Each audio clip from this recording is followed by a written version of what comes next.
your English is better than my Portuguese, because I don't speak Portuguese. Well, thank you for having me. Nice to see everybody here. Again, my name is David Ochi. I've come from the University of California, Irvine. We have done many partnerships for 20 years, I think, strong. And we love working with you as students. We love the programming that we're able to collaborate. A few housekeeping rules, we call them in English. If I'm speaking too fast, or I'm mumbling, or it's a challenge to understand me, don't be afraid to raise your hand and ask me to repeat. I understand that English is not your first language, and I may get excited and speak too quickly. Totally 100% okay to ask me to repeat. Is that fair? The people who aren't nodding their head don't understand because I'm already speaking too fast. Okay, so we're going to jump in on a topic that I am very, very excited about. I love entrepreneurship. Is anyone in here an entrepreneur? One, two, good. What kind of business? A little market? What do you sell? Food? Good food or bad food? Good food. Bad food would be bad. Yes?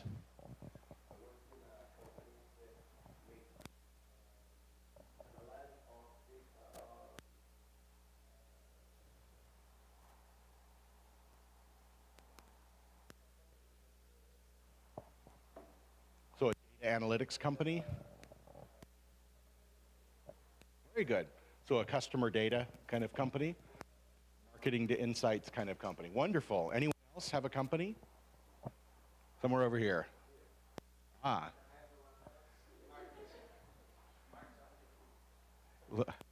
Yes, tell us about it.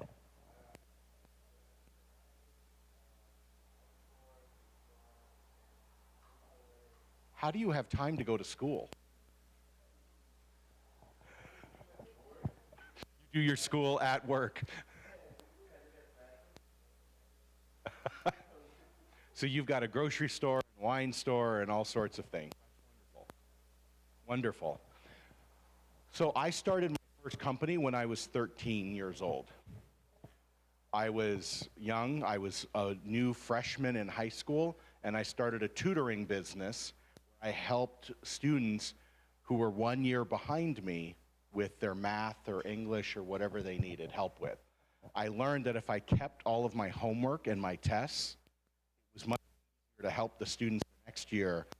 A lot of times the teachers would repeat the same homework, and I would know what was coming. And so not all of us think we're an entrepreneur, but I jumped in without even thinking about it when I was right? Not all of you have done that, okay? Today, my goal is to help you figure out whether or not you think you are an entrepreneur. I know I am. My question is, are you? Well, we know you are. Or you, or you.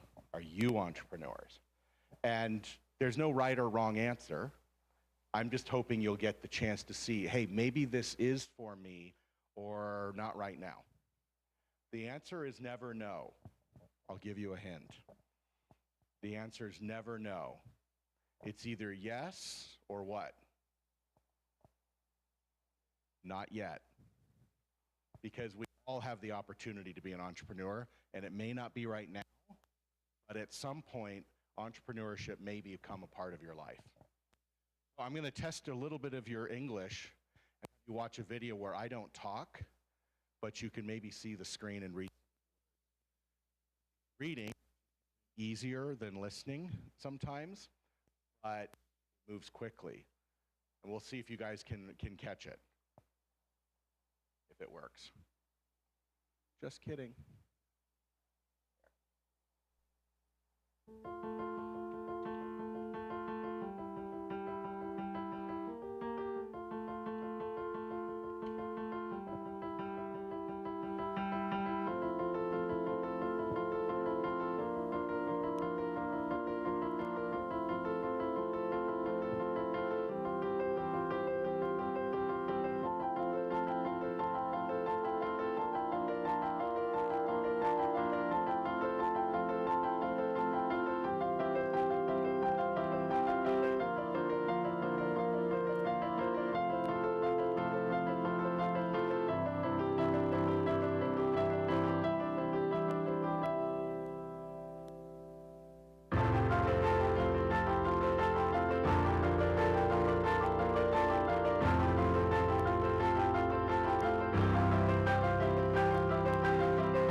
So, that was a challenge maybe with your English. What did you notice about that? Anything jump out as being interesting?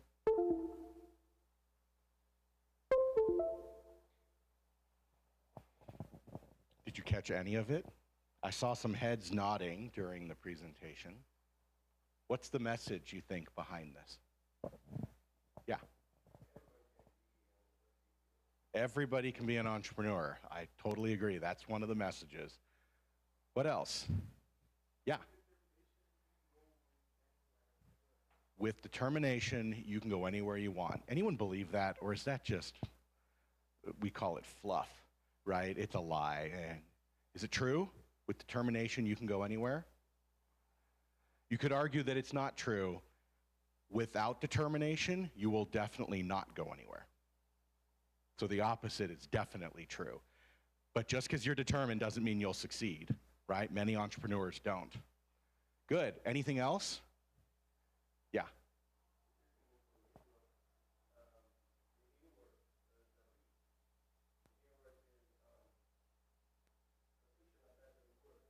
Yep.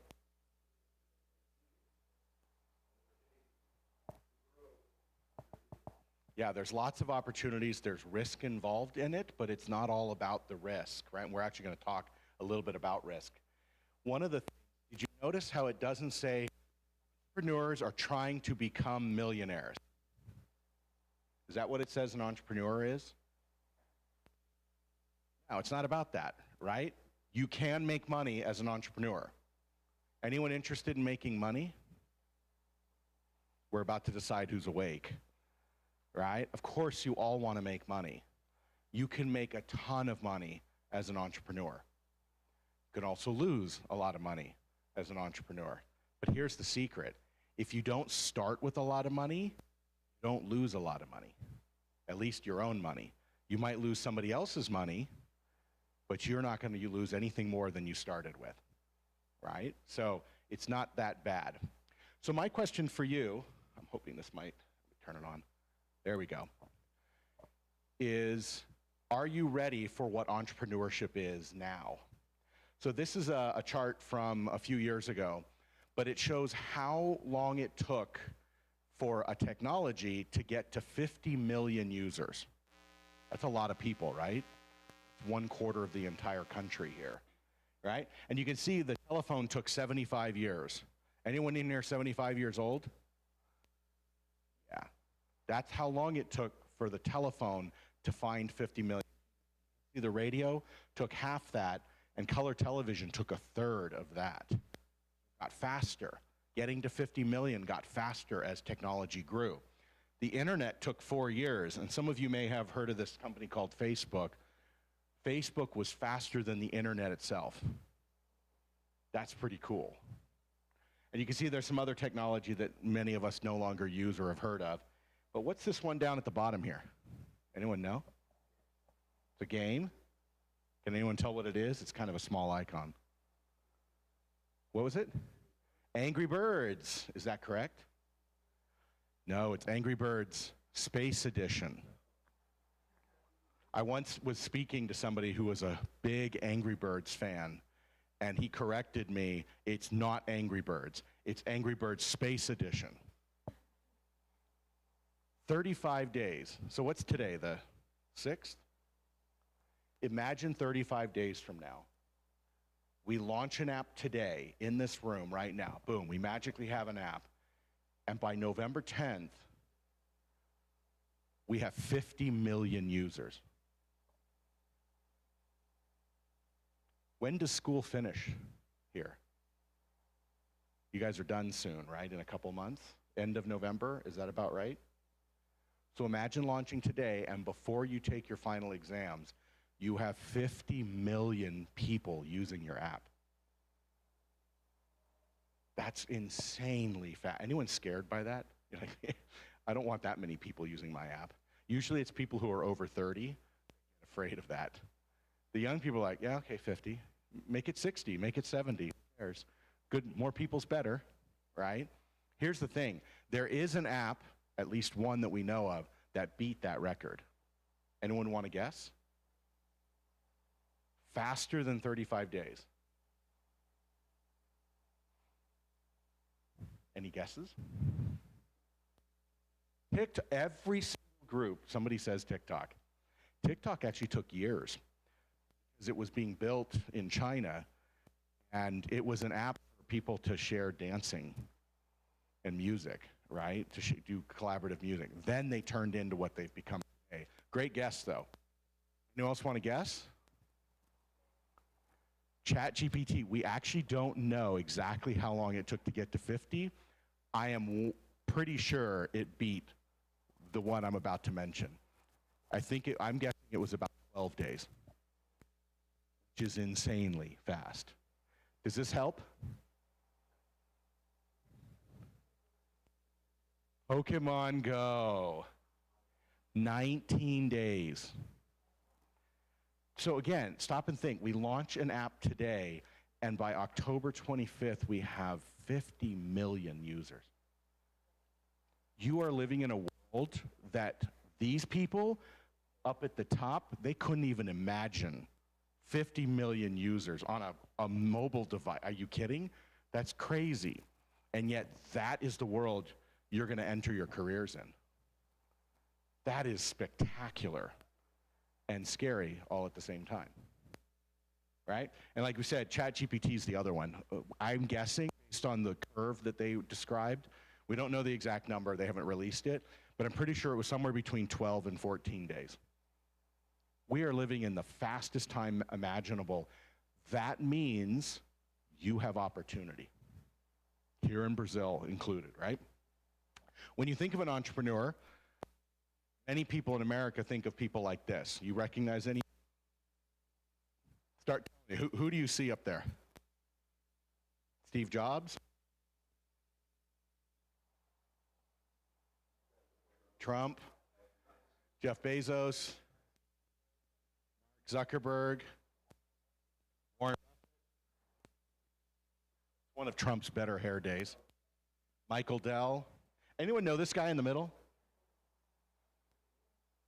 He's the LinkedIn guy. I know, it's pretty thick. He's got it in the photo, right? Nobody knows his name, but he has the best podcast. If you want to know how to go from 0 to 50 million users in a month, his podcast is the one that analyzes that sort of thing. It's called Masters of Scale. His name's Reid Hoffman. So if that's of interest to you, he has the best podcast about how to really hyper grow companies from the ground up, right? What do you notice about all these people? They're all famous and rich, I understand that. What do you notice about all of these people?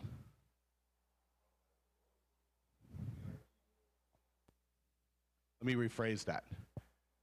Ladies, what do you notice about all of these people? They're all men. What else do you notice about them? They're all old. They're not that old. What are you trying to say? They're all a bunch of old white guys. And I know race relations here are not the same as in America, but in America, these are the people we hear about as being the entrepreneurs. When you open up the Wall Street Journal, Forbes magazine, Fortune magazine, Entrepreneur magazine, Inc., they all talk about these stories. They still talk about Jeff Bezos as an entrepreneur. He's still starting companies, but they speak about Amazon like it's a startup. It's not. It's a $1 trillion company. It's not a startup. It acts like a startup sometimes, but it's not a startup. But these are the people you hear about when you read and listen to media. They don't talk about young women, we would consider in America minorities, launching businesses. And yet the reality is, if you look in America, this is from before COVID, but it's actually been even bigger. 10 million women-owned businesses. There's now over 10 in America. That's a lot of businesses owned by women. It says down here, it's hard to read, so I'll read it for you. Over the last 15 years, women-owned firms have grown by 1.5 times the rate of other small enterprises. Women-owned firms are growing 1.5 times faster than other enterprises, meaning women are better at running small businesses than men are. Have you ever read that in Forbes or Fortune or Wall Street Journal? No, but it's why businesses with a woman on the executive team are more likely to have a higher valuation at a Series A, which is when you're raising about 5 million to 20 million US dollars. It's 64% more valuable if you have a woman on the team. Just one. You have 5 executives. If one of them's a woman, you will have a 64% higher valuation on average. Guys, get a woman on your team. It's women that are driving the entrepreneurial train in America. Men are involved, but it's women who are really creating a lot of the value. And if you look at women-owned businesses, white women in America are eclipsed by almost 9-fold what Hispanic women are doing. Hispanic women are crushing white women.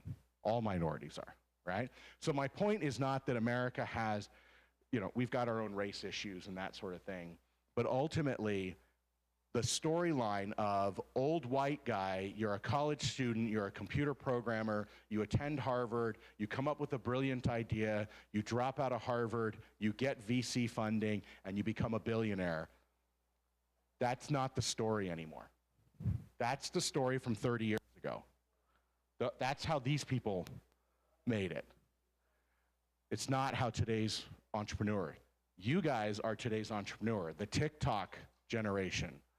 The ones who are selling stuff on Instagram, just selling a t-shirt, you're selling hats, you're selling food, whatever it is, that's the new entrepreneur.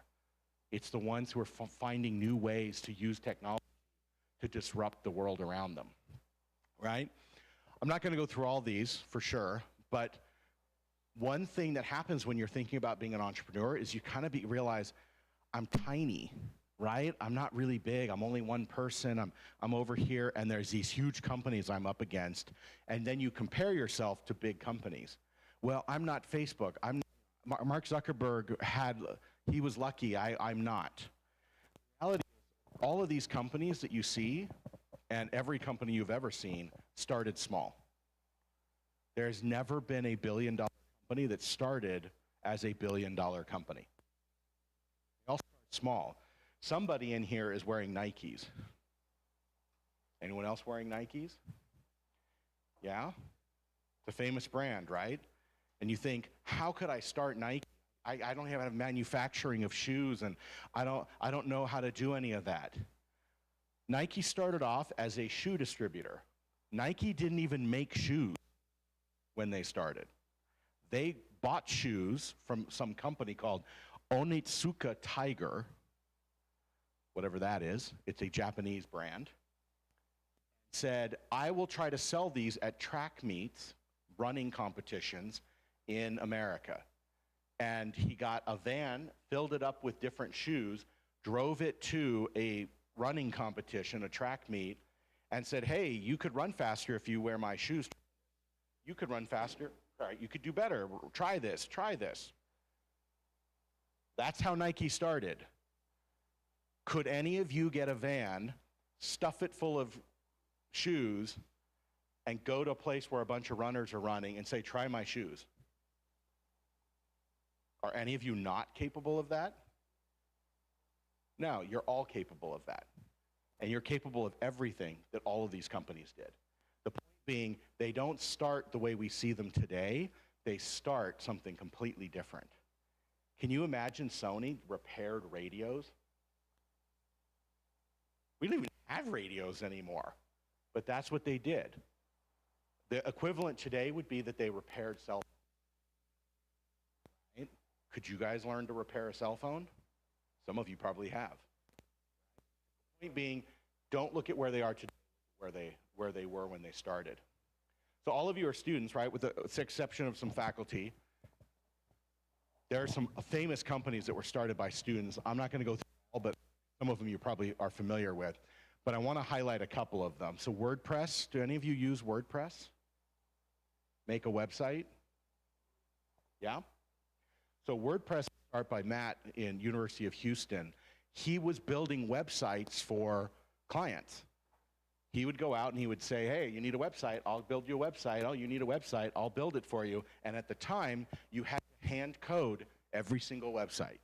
So every time he was rebuilding the same thing over and over again. And he said, this is stupid. Why don't I take some time to build software that will do all that repetitive stuff for me, and then I'll just copy paste each time. And that's how WordPress was born. Now runs 53% of all websites in the world. He didn't start saying, I want to go run 53% of websites. He said, I'm tired of doing the same thing over and over again. I'm going to make something for me that will make my life easier. You guys ever done that? You're tired of doing something over and over again, so then you make a little tool to make it easier for yourself? We've all done something like that in some aspect of our lives. He happened to make it so it would work for all websites, and he grew that, right? Napster, most of you are too young to know how amazing Napster was. But we could share music and not have to pay for it.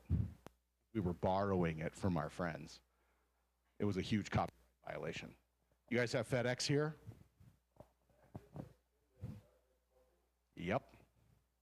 So this guy, Frederick Smith, was at this little school called Yale. Anyone heard of Yale? Yeah, it's a pretty famous school in the world, right? Frederick wrote a paper for a class. It was a business class, not unlike what you would take here at Strong, right? And he said, I have an idea. America is big. It's like Brazil. It's spread out, right? What if we don't have overnight shipping right now, so you have to courier somebody, where I literally hand you the box, you get onto an airplane with the box and fly it to the other end of the country. It's very expensive to do, right? And he said, what if we change that?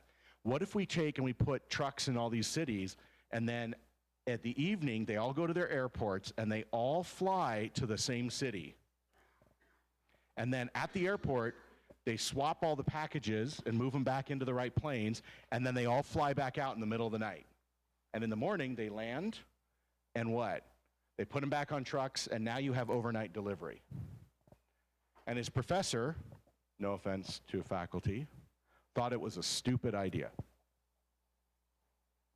And said, what do we need overnight delivery for? We have a thing called a fax machine. Most of you are too young to even know what that is. You stuck a piece of paper into a machine, and it dialed through a phone line, and on the other end, it printed it out. It was revolutionary in the 1970s, right? They said, you don't need overnight delivery. We can, if it's really that important, you'll fax it, and that only takes 5 minutes. And Frederick was so mad because he got a poor grade on his paper. He said, I'm going to go prove my professor wrong. Have any of you ever had that experience where you write something and your professor tells you, no, you're wrong? You're like, no, I'm right. This is actually a good thing. You don't understand what I'm doing here. I'm on to something. And your professor goes, no, you're wrong. Does that ever happen to you? You can't admit it. They're in here, right? I had that when I was going to school. Frederick went to his parents and said, hey, Mom, Dad, can I borrow enough money to rent, right? 3 jets. I want to put one in LA, one in New York, and one in Chicago. And I want to test, he rented jets. Who has parents that they can go to and say, hi, can I rent some jets? Do any of you have a parent? You're like, oh, okay, fine, take the jet. Yeah, apparently you have to go to Yale in order to have parents like that, because I certainly didn't have parents like that, right? But that's how FedEx started. He borrowed money from his parents to prove his professor wrong. And now it's a multi-billion-dollar company, right? All over the world, 190 countries. Phenomenal company, right? Did he start off saying, I want to create the world's biggest logistics company? No. He said, I want to prove my professor wrong. So we'll flip through a few of these. I want to jump to the last one. I want to make sure we have time for your questions. You guys have Subway here, right? Yeah, some of you are smiling. You're like, it's lunchtime. Shut up so I can have some Subway. What college, can you read that? What college Fred DeLuca went to?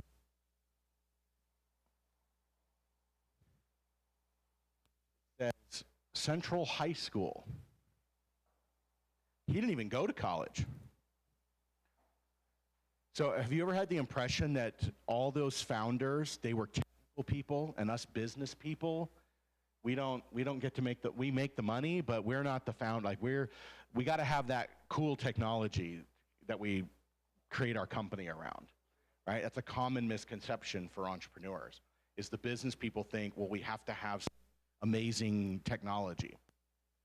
Fred was in high school. He was 15 years old, and his dad, who was a doctor, said, gosh, I'd really like for you to go get a job, son. Work in the summer.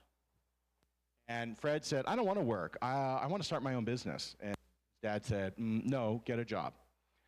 And so they argued about it a little bit. And Fred said, hey, there's a shop down the street that just closed.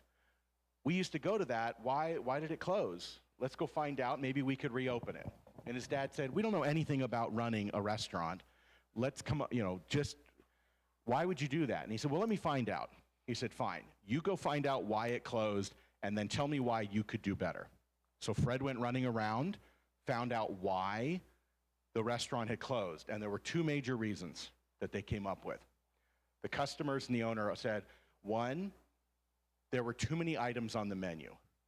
I don't know if you have them here, but in America, there are still, especially at the time, there were classic Jewish delis. They were these sandwich shops that also made 150 other things. They had Indian curry, Hungarian goulash, and they had Brazilian barbecue. Like, how could you possibly be good at all of these things? There's no way, right? And so what they did was, he said, cut it, just make sandwiches. Make one thing and make it really well. And his dad said, that makes sense. Their sandwiches were good, but everything else was just okay. What's the second reason? He said, well, the second reason is most of the customers were upset at how clean it was in the restaurant, especially they didn't like seeing mayonnaise and mustard on the workers' butts. Mayonnaise and mustard on the workers' butts. And his dad was puzzled and said, what do you mean? Well, I don't know how it is here, but when a sandwich would be made, right, someone would walk in, and it was a classic shop, right, and they'd come up and say, hi, what can I get for you, right? And you say, I want a turkey sandwich, and I would write it down, right? I go put it down on a piece of paper, and then you'd say, okay, would you like tomatoes? Okay, and lettuce? Okay. And would you like some, you want pickles on it? And I would write everything down on a piece of paper, right? And what do I do with that piece of paper? I turn around, and the food is all over here, right? And I stick it up on some clip, right? And then I start making your food. My back is to you now, and I'm making your food for you. And I say, how's your day? Oh, that's good. How are the kids? Okay, you're too young to have kids. But how's work? How's school? And I'd make your sandwich, right? And when I was done, I would wrap it up. But inevitably, what happens to your hands when you make food? They get dirty. And do you take your apron and wipe it up here where you're going to smell it and your chin's going to go in it? No, what do? I got dirty hands. That's the way workers would do it. They'd put it on the back of the apron. And he said, customers found it gross. It made them think that the place was dirty. So he said, I'm going to do two things to make this place much better. First thing, I'm going to get it so that they don't have the piece of paper. That's going to save money because, a little piece of paper is going to make a company go bankrupt, right? He said, we'll get rid of the piece of paper, and the way we're going to do that is we're going to make it so we don't have to write it down. So we're going to take all the food, and we're going to put it over here. So instead of the food being there, we put it over here, we'll put a little glass shield here, and now I can say, oh, what would you like? Oh, you want a turkey sandwich? Okay. And I make it right here, and I don't have to write it down. Pretty cool, huh? And will you see the mustard and mayonnaise anymore? Nope. Now, is that the most creative, amazing, mind-blowing invention you've ever heard of? His innovation was, take the food from here and put it over here. It is now the largest franchise. 43,000 locations around the world. Bigger than McDonald's by almost double. It's huge. My point to you is, many of you are in business and don't have a technical background, and you might think, well, gosh, I don't know how to make TikTok. I don't know how to make a new technology that does amazing things. I can't do it. You don't have to spin molecules backwards. You just have to find some little innovation that makes it better, and that tiny little difference can be huge in the market. Example of that. And he was 15 when he came up with the idea. So he funded the company with other doctors. And up until about 5 years ago, if you opened up a Subway sandwich wrapper, it wouldn't say Copyright Subway Incorporated. It would actually say Copyright Doctors Associates, Inc., because it was a group of doctors that originally invested in it from his dad. So can you come up with some better idea for a way to make a sandwich, to lay out a restaurant, to change the way it works, to change the way school works? Any of these things? Of course you can. You just have to take the opportunity to. Any questions? So my point ultimately to you is, you can be an entrepreneur and you don't have to come up with the most brilliant idea ever. You need an idea. And sometimes the tiniest little change, like where you put the food, completely changes your industry, creates a whole new industry. I'm actually going to take a peek at this, and I might skip over some things just because I don't want to take up too much of your time. I'm going to jump to current trends. Some of you, when I was discussing coming here, this was one of the topics that came up with. What are the current trends in entrepreneurship? And I'll have these slides for you, right? I'll send them so that you guys can have them. But business from home is one of the biggest trends in America right now. Create a big office and create a big company. Starting a home-based business is growing like crazy. It almost doubled during the pandemic, the number of home-based businesses. So very much so. The second one listed there is globalized business. If you get nothing out of today, if you are bored stiff right now and say, how do I get out of here? Just understand that there is no such thing as a business that doesn't operate worldwide. Today's businesses all operate worldwide. They may only buy and sell within a country, but I guarantee you their supply chain or what they do with that product or service is going in or out. It is too much a global community to ignore the fact that you can start a company here and launch it virtually anywhere in the world. The internet changes everything. It completely changes everything. The person that I was talking to today who thought about starting a company in Brazil, and I said, well, why would you start the marketing here? Why don't you make the product and we sell it in America? You can charge 3 times as much money, and all we have to do is get it shipped and imported. And he said, well, I don't know anything about the American market. So, the internet's there. Figure it out. I'll introduce you to somebody. Maybe you partner with them, right? Don't let little barriers get in the way. You have a wonderful market here in Brazil, but there's an entire world out there as well that you can all jump into. So think of your business as global. I'm not going to go through every single one, but I'll give you the summary of it. Niches. Do you guys know that word? A niche? It's French. It's actually niche, if you're speaking French. Niche is a tiny, very specific market. Most of us think we have to create some big, I have to create the next Google. Go be the leading TikToker for women who like to have multiple color nails while lifting weights. Does that sound pretty specific? Niche? Yep. Find a niche, whichever, right? Find that little market and go after it. And what you'll find is there are 8 billion people on the planet. Your niche is probably bigger than you think it is. Do any of you have a niche that you think you're interested in? What are your hobbies? Anyone like to play video games? Anyone like to play video games during class? Not during class, right? That started off as a niche, right? We have a student in Porto Alegre who is launching a company to help streamers. You guys know what a streamer is? They stream their playing of video games.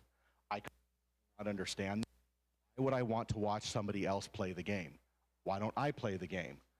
And streamers laugh at me. They're like, because everyone wants to watch me play.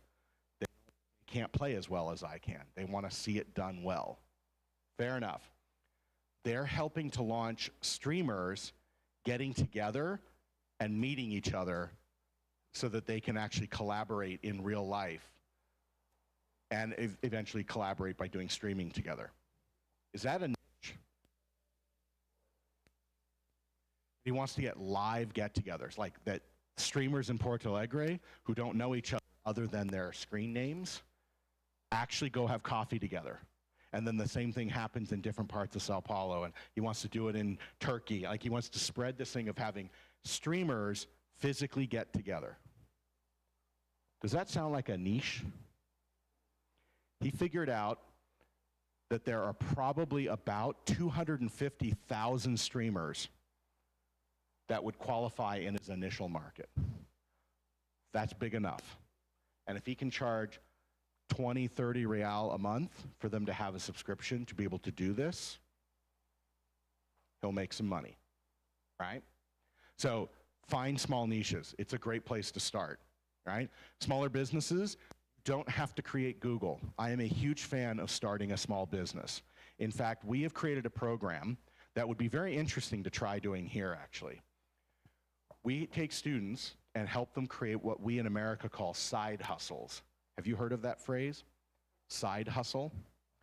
It's an expression for a business that you do while going to school or working or something. It's a part-time business that you're just doing for a little bit of extra money, right? So you're going to school, but you sell some food on the side, or you drive an Uber on the side, right? You're doing something small on the side to make a little extra money. What we do is we help students come up with an idea. They show up to a room like this. They come up with an idea, a name. We get them the domain name, the web address, all the social media handles.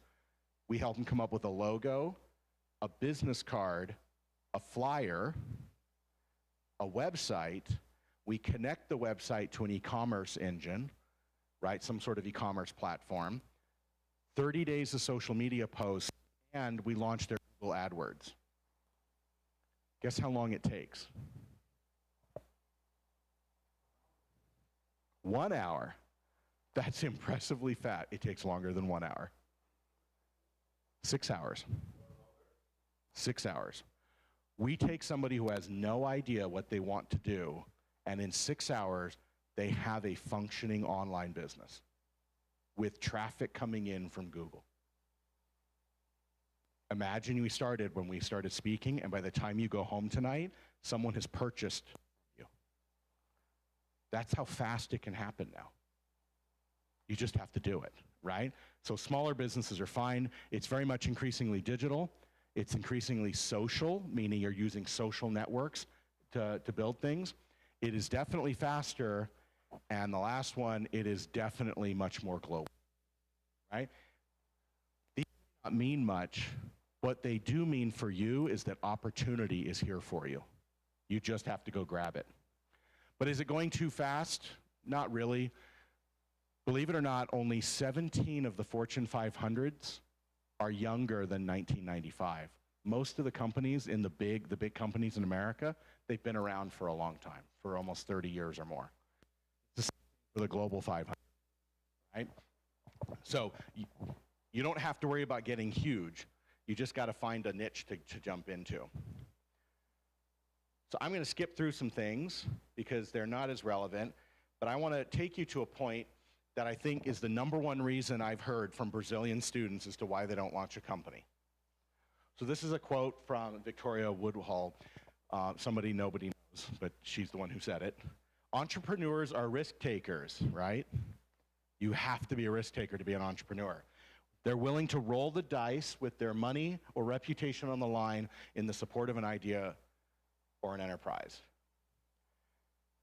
Can we agree that in order to be an entrepreneur, you need to be a risk taker?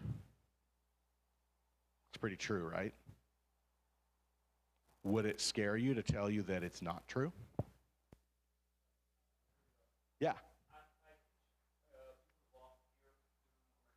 Yep.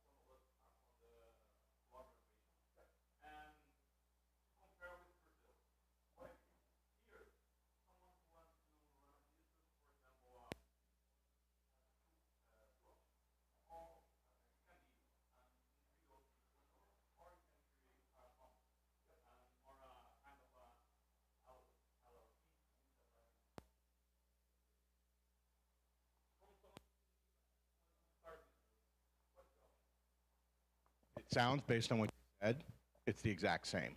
We have something called a sole proprietor, which is I don't form an entity, a legal entity. I just use my own tax identification number, my own personal, we call them security numbers. I use that and I say, I'm going to start a company. In this case of bankruptcy, for example, the natural person? It's the natural person who ends up with the liability. You can bankrupt out of it, right? Probably, yeah. And now the separate option is to create an LLC or a corp, and there are different types in different states inside America. But the law is basically the same. That is its own entity. You have the corporate shield, protects you from personal liability for the losses of and the liabilities. Yep. Not in the sole proprietorship, right? So when we launch a company in 6 days or in 6 hours, we're just doing sole proprietorships. If they continue doing it, then we tell them you should consider incorporating or getting an LLC. In California, it's expensive. It's about $1,000 a year to have an LLC. Very expensive. Right? You have 100% liability, right? Meaning it's not limited to you, right? You're not shielded from that liability. So we encourage students to find businesses where there isn't much liability, right? Like tutoring. There's not much liability that's going to come by me coming in, right? If I have a product that you use, like if I start making helmets for motorcycles, now there's a more likely a liability involved. So in that case, we tell them, let's find a way to incorporate.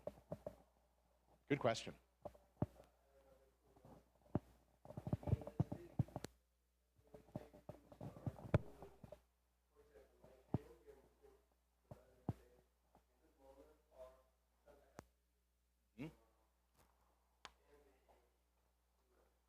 So California is one of the worst. Yeah, New York is terrible because of the tax and the regulation involved.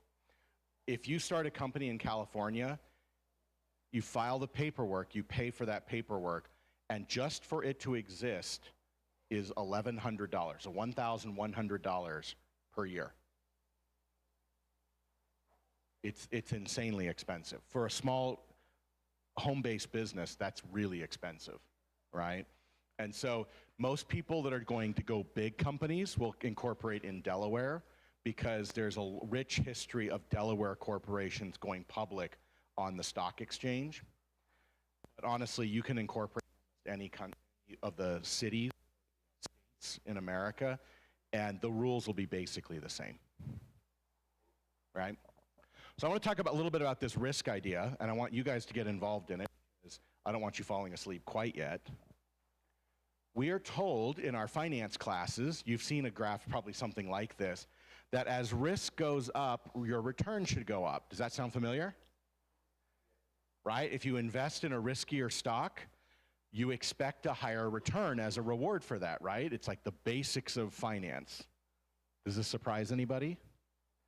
So entrepreneurs have huge risk. I mean, their risk goes like all the way down the hall, right?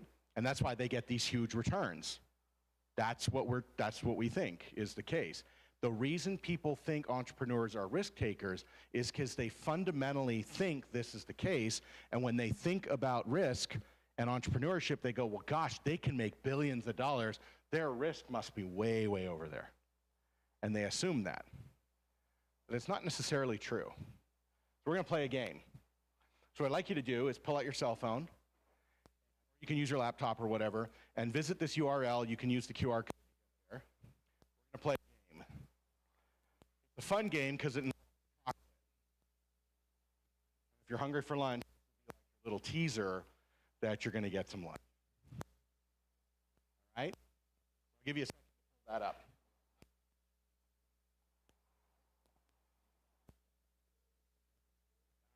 When you get to the secret word, you're in the right place.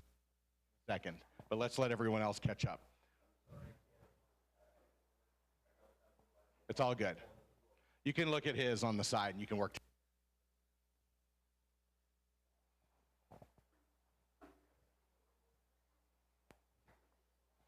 All right, is anyone having trouble getting there? We're all good? Yeah? Are you ready for the secret word? Does anyone need more time? More time? All right. Let me tell you the secret word, and then I'll explain how this game works. Right? Your secret word is KISS. The reason is, I don't know if you call them that here, but these are called Hershey Kisses. All right? KISS. So here's the way the game works. I had to put it in a Ziploc bag, because that's all that will travel in a suitcase. What we're going to do is we're going to play a game where we're going to draw one Hershey Kiss out of the bag. Okay? The game is this. You have two questions you have to answer. First, do you want to pick the gold or the silver? Right? That's your first question.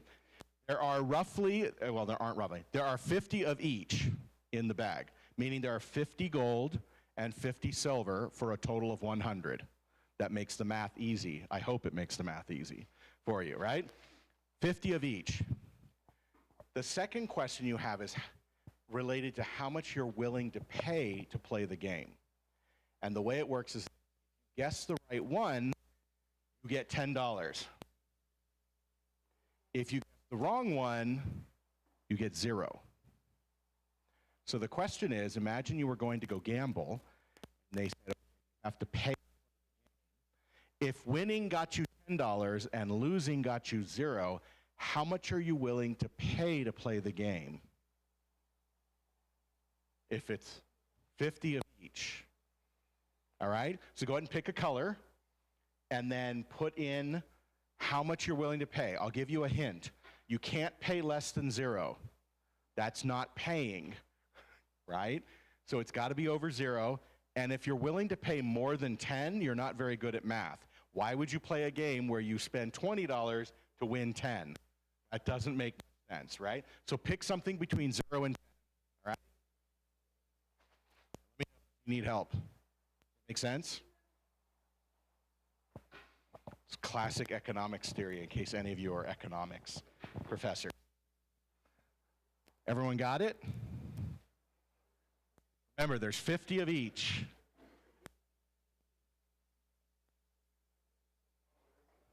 Ready? Time? Oh. You can use his phone. All right. Are you ladies ready to pick? Did you put your number in? Yeah? You got it? All right, which one of you wants to pick? Which one of you wants to pick? Are you guys ready? All right, how about you pick? You ready? You can't have your eyes open.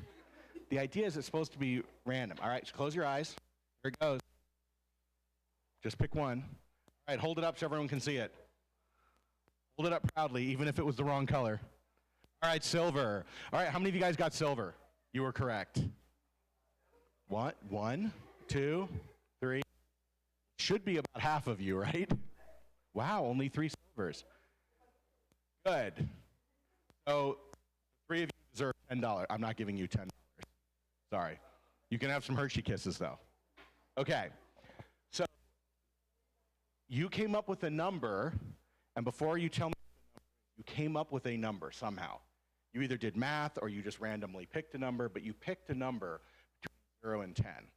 We're going to change the game slightly. Keep in mind what your number was. In here, I have 100 as well. But this time you don't know how many gold and how many silver. It could be 50 gold, 50 silver. It could be 20 gold and 80 silver. It could be 80 silver and 20 gold. You don't know. It could be 100 and 0. Now my question for you is, which color are you going to pick? And it actually asks you this, right? Or it's asking you for a name, isn't it? Yeah. So you got to put in the word risk. We're going to play the exact same game, except this time you can't see what the mix is. You don't know what the mix is. So go ahead and pick a color, and then now pick $0 to $10. How much are you willing to pay to play the game where you win $10 or you win 0? All right? Get it? So keep in mind what both your numbers were. I have a bag inside the bag so that they wouldn't spill out. All right, who wants to pick it? All right, you ready? Are you going to pick the right one this time? She was very upset with the last one. All right, no looking, no peeking. All right, go for it. What is that? Lift it up, show everybody. What? It's cheating. Yeah, guess what? Entrepreneurship, full of surprises, right? So before I explain that, what's the difference between these two bags? It's the same game. This one you can't see. Why is that different? Stability, very good word. Something over here, what? No? I don't know. It's just different.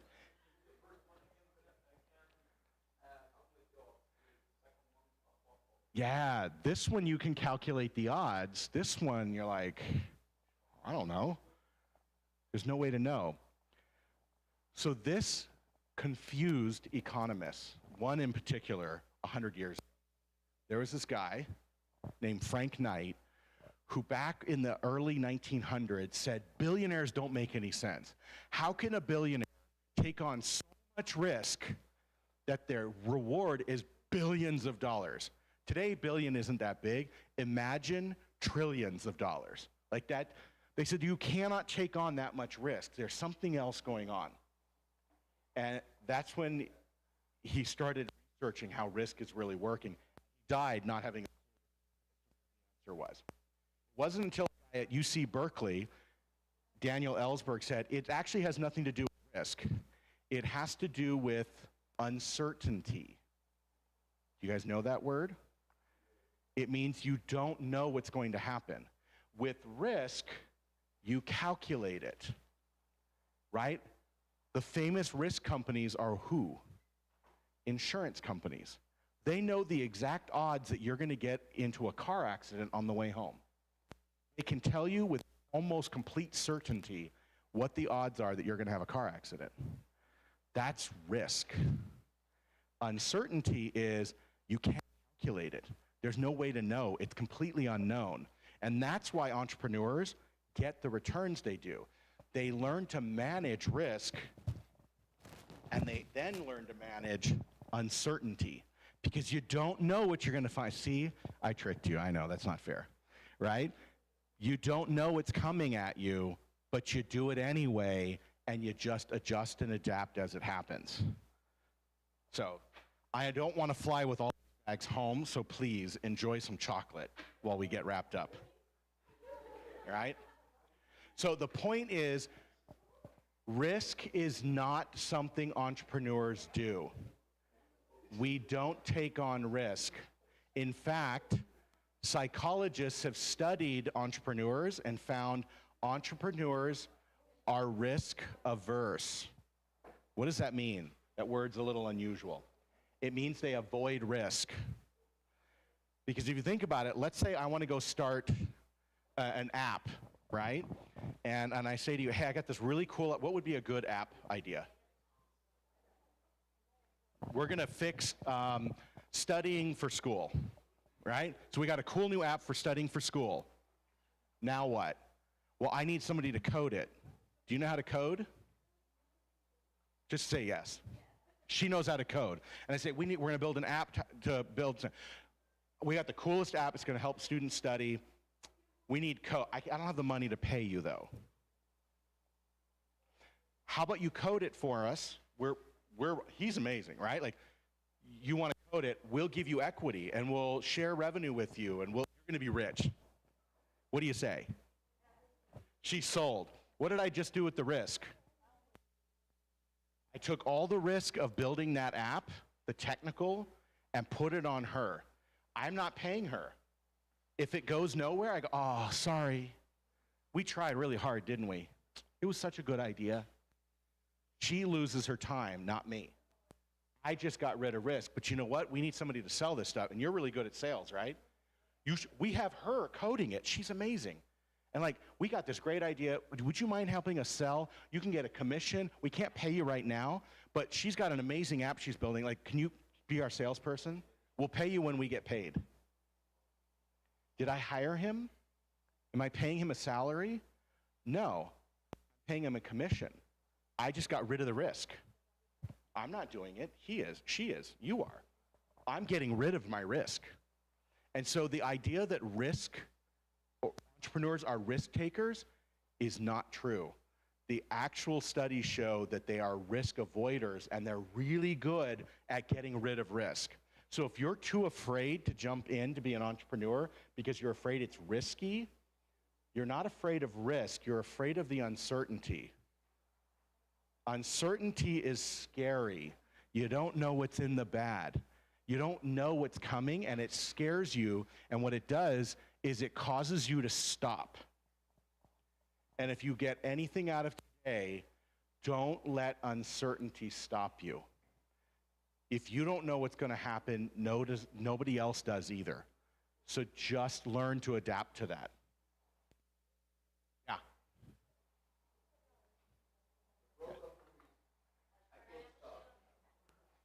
Yep. The problem with risk is you can't stop. Can you say it again?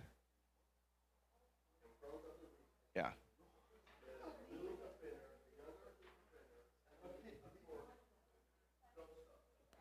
Yeah. Don't risk, calculate, try to move it off you, right? Find investors to invest in it. Find people to do stuff for free and give them a portion of the company. Like, find ways to get rid of that risk so it's not on you.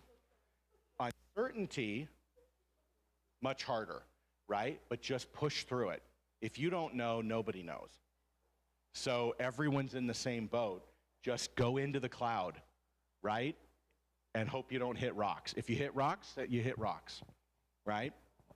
So I don't want to take up a bunch of your time. Let me take a quick peek of what's left here. But I want you to be encouraged to think that it's not about risk. The last thing I'm going to talk about then, to make this quick, is unfair competitive advantage, right? You guys study competitive advantage here at Strong in the strategy class? No? You'll get a crash course. This will only take a couple minutes, but I want to explain to you what I consider to be unfair competitive advantage and how you can use it.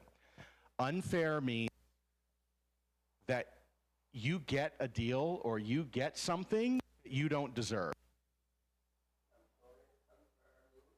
You get something that you don't deserve. So for example, you might be the most brilliant computer coder in the world, and you bid on a job, and I barely know how to code, and even though I am nowhere near as qualified as you, I get the job, not you. I don't deserve it, but I still get it, right? That happens all the time. So this might be hard to read, but it's kind of fun. This is a little baby unicorn. And she says, why can't I stay up late? You guys can. Maybe if those of you with kids have had this experience, right? Or you were the kid. I want to stay up late. It says, it's not fair. If you have kids, you've definitely heard that phrase. The world isn't fair, Twilight. Well, I know, but why isn't it ever unfair in my favor? Everyone's okay with things being unfair if it's in their favor. How do you create that? I don't know, you just do. So this is the classic Porter model of competitive advantage. It boils down to make a better product and have it available to you. You can make it cheaper than anyone else. That's the classic model of competitive advantage. That's not what I'm talking about. I'm talking about how do you get lucky and have an unfair competitive advantage, right? That's the key. Anyone want to guess? It's really not hard. Any guesses? There's your hint. What is it?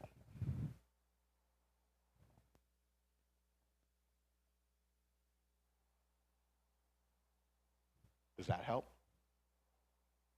Trusted relationship. What does that mean? It's your friends. It's your network. It does not matter what your business is. That is more powerful than any competitive advantage, right? That will trump any competitive advantage any day, right? Find a way to have a good friendship network. You guys have it here. Build these relationships, because those relationships are worth more, no offense, than any of the education you're going to get inside the classroom. Did I just say that out loud? That probably wasn't very nice, was it? Your relationships are more important than your knowledge. Learn to work with people and have them like you and you like them. You will get deals and you will get opportunities that show up just because you know people. Right? I'll give you the best example that I can give you right now. Am I the best person on the planet to be talking to you about entrepreneurship? Some of you are saying, definitely not. But why am I here today with you? There are millions of other people that you could have chosen. But why am I the one standing here?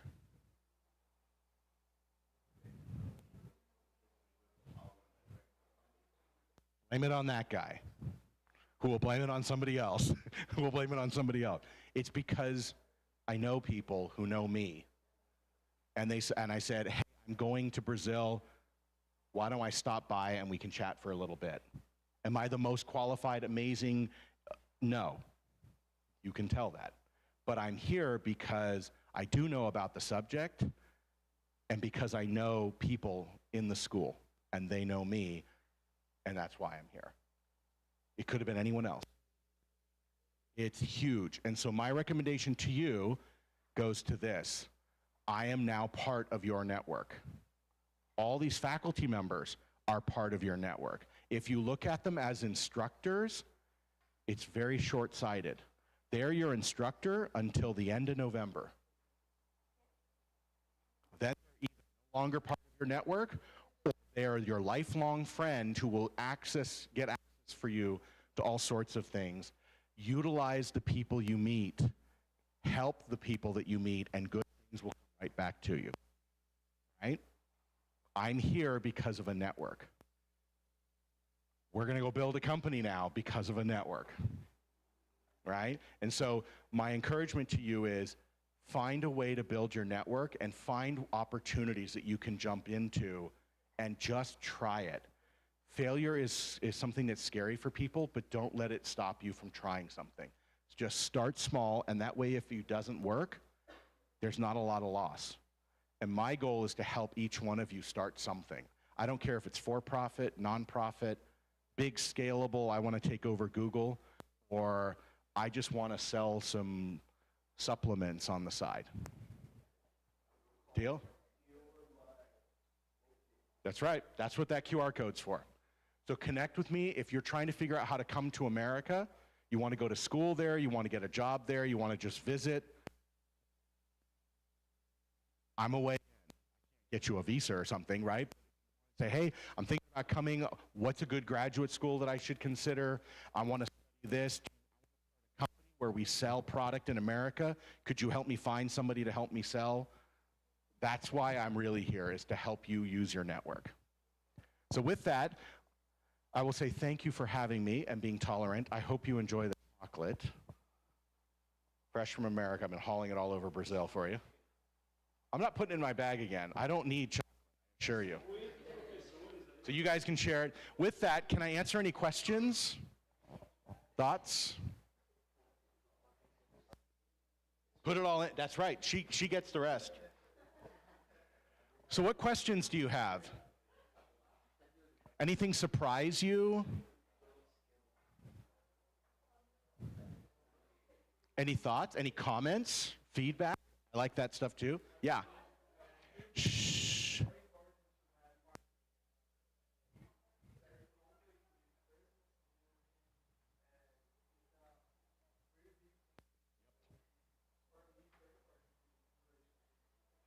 Yep.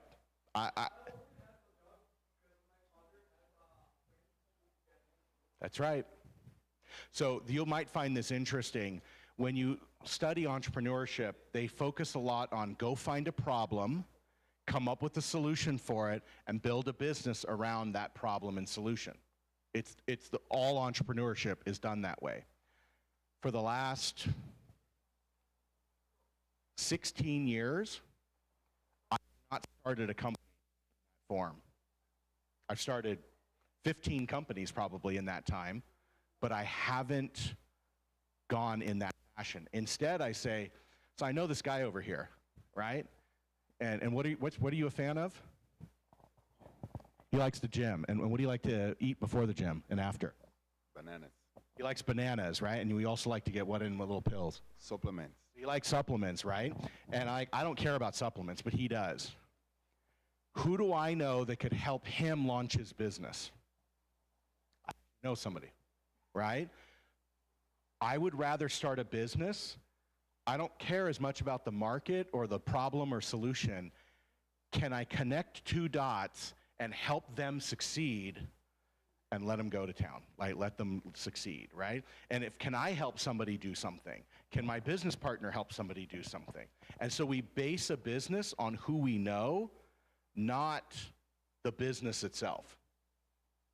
You have connections in the grocery business, right? So my idea would be, I know you who has connections in the grocery business. I know nothing about the grocery business.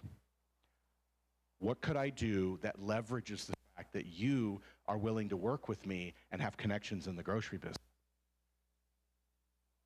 I don't know what that is, but that's my approach. I don't say, what's the problem I want to solve and what's the solution? Everyone does that.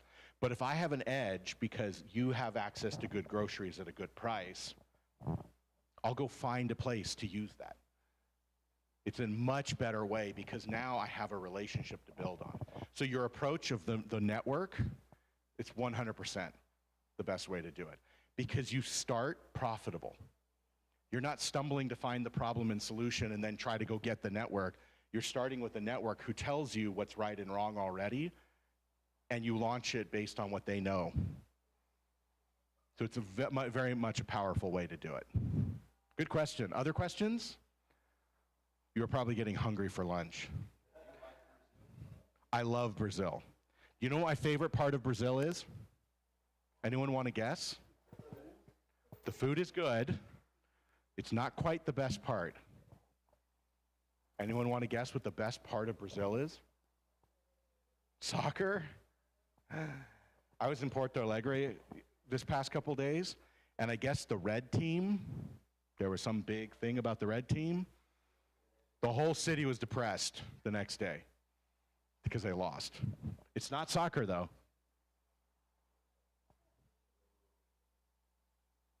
Oh, come on, you guys know the answer to this. It's you guys. Brazilian people are wonderfully warm. And I have loved being in Brazil because everyone treats me so kindly. So I owe a huge debt of gratitude to Brazil and the people in it. So if I can be of any help, I'm happy to do it. Thank you for putting up with me for an hour or whatever it's been. Thank you for all that you do for Strong, being great students and faculty and everything. And if we can do anything to help you with whatever business or idea you want to try to work on, I am 100% open to helping you in any way I can. Thank you very much. I'll hang out if you guys have more questions. Thanks for everything. Yeah, of course. Obrigado, gente. Bom almoço para vocês, tá? E qualquer coisa,